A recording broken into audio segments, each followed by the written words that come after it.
Hello and welcome to a brand new video. We are playing Blink as usual and we are up against a Neoform in Modern. It's a very strong combo deck, but it's quite fragile, so let's hope we can manage. I kept a solid opening hand just to be sure for anything at the time, because I had no idea what I'm playing against. But the very first card I saw from my opponent basically revealed their whole game plan. This is a telltale sign of the modern Neoform deck. When it comes to fighting the Neoform, I have a lot of weapons. I've got Solitude, I've got the Emperor of Bones, which can actually recur some insane cards from our opponent if we manage to get them in their graveyard.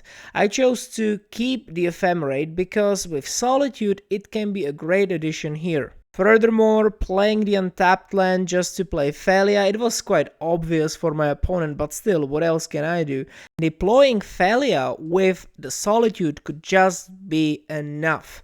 Once I knew that my opponent was basically just waiting to get some cards because the Birthing Ritual is just a setup card, I knew that I had time to deploy my Emperor of Bones, start swinging with Thalia, and maybe even hope for something in my opponent's graveyard. And quick spoiler, we will get something actually crazy. Surveillance. They are nice, right? We all love them. They can be cruel though. If you get a card you don't really need, like Ghalta, right? You just get rid of it. Makes sense. But the Emperor of Bones on my side of the table basically foretold the doom for my opponent. There was nothing else that they could do. I just took the Ghalta. I knew I had to take it. I did not really know what was my opponent's plan. So I just did it. I took it. And the expensive Solitude in my hand could just enter the board immediately.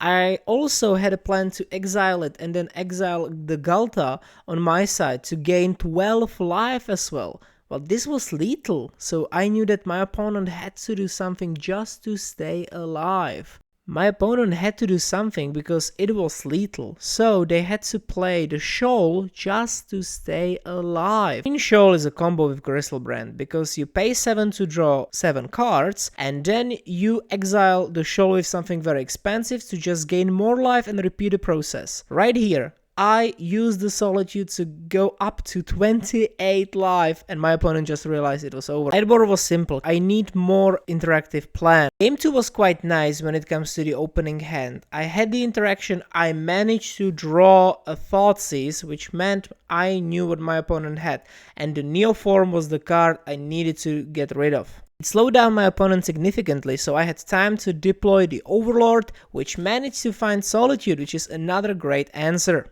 Because I took the Neoform, my opponent had to wait to find something else to do, which gave me plenty of time to deploy Thalia, be ready with the Overlord. Also, I had the Aven Interrupter just to be ready for anything. At this point, the game was basically closing for my opponent. The White Orchid Phantom is actually Stone Rain because the deck needs 3 colors and is very mana hungry. My opponent realized that. They knew there was nothing that could be done. And that was it. That was the game. If you enjoyed this video, remember to like, subscribe, and take a look at other videos of the best deck in Modern Orzhov Blink. I will see you in the next one.